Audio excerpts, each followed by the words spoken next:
The Saint-Julien Memorial is a Canadian war memorial and small commemorative park located in the village of Saint-Julien, Langemark, Belgium. The memorial commemorates the Canadian 1st Division's participation in the Second Battle of Ypres of World War I, which included the defense against the first poison gas attacks along the Western Front. Frederick Chapman Clemesha's sculpture, The Brooding Soldier, was selected to serve as the central feature of the monument following a design competition organized by the Canadian Battlefield Monument Commission in 1920. Background: the village of Saint-Julien and a section of forested land called Saint-Julien Wood was at a pronounced bend in the northeast sector of the Ypres salient prior to the Second Battle of Ypres.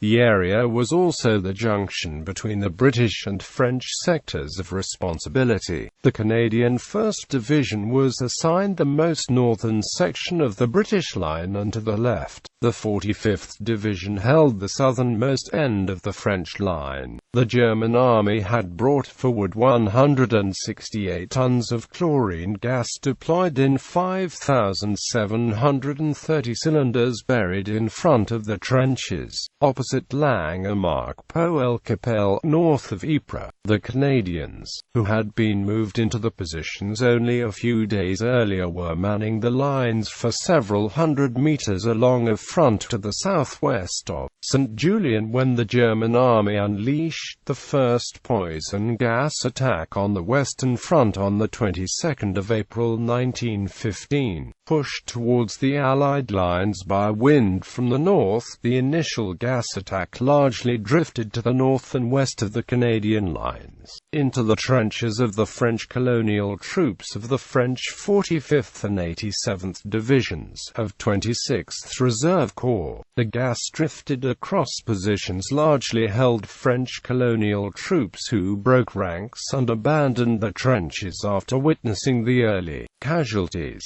creating an 8,000-yard gap in the Allied line. The German infantry were also wary of the gas and, lacking reinforcements, failed to exploit the break before the 1st Canadian Division and assorted French troops reformed the line in scattered, hastily prepared positions 1,000 to 3,000 yards apart. In actions at Kitchener's Wood, Mauser Ridge, Pilcombe Ridge and Gravenstaffel Ridge, the Canadians held the line and prevented a German breakthrough until they were relieved by reinforcements on the 24th of April. In the 48 crucial hours that they held the line, 6,035 Canadians, or 1 man in every 3 who went into battle, became casualties. Of that number, approximately 2,000 were killed. Memorial, site and design selection. At the end of the war, the Imperial War Graves Commission granted Canada 8 sites, 5 in France and 3 in Belgium, on which to erect memorials.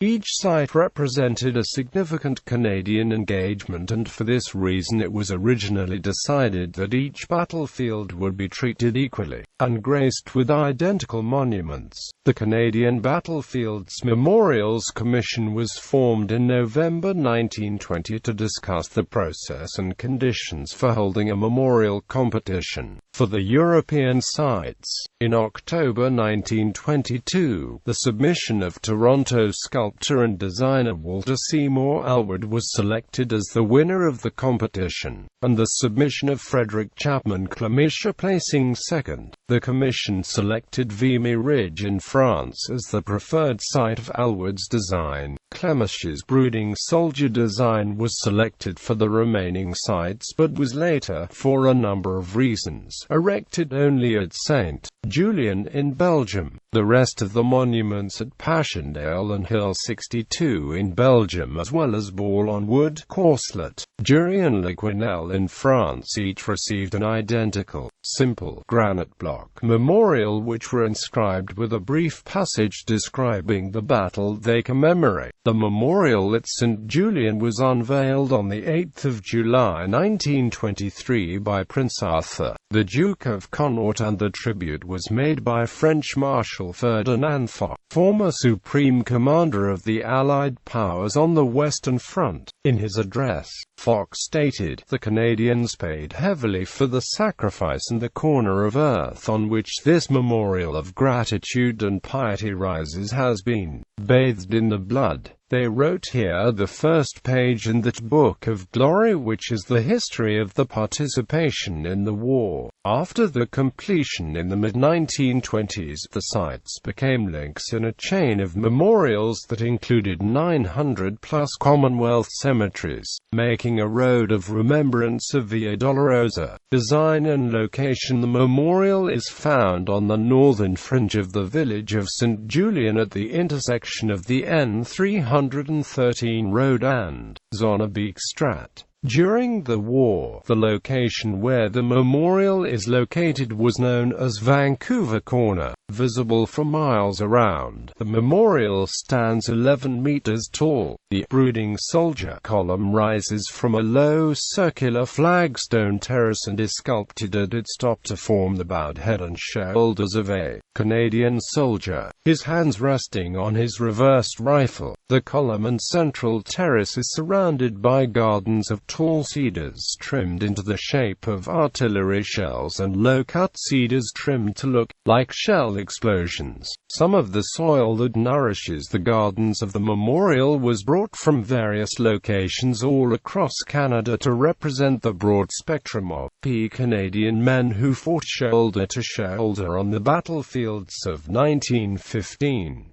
A replica of Clemesha's St.Julien monument was incorporated into the cenotaph designed by R.W.G. Hugon, which was erected in Victoria Park, Regina, Saskatchewan, Canada in 1926.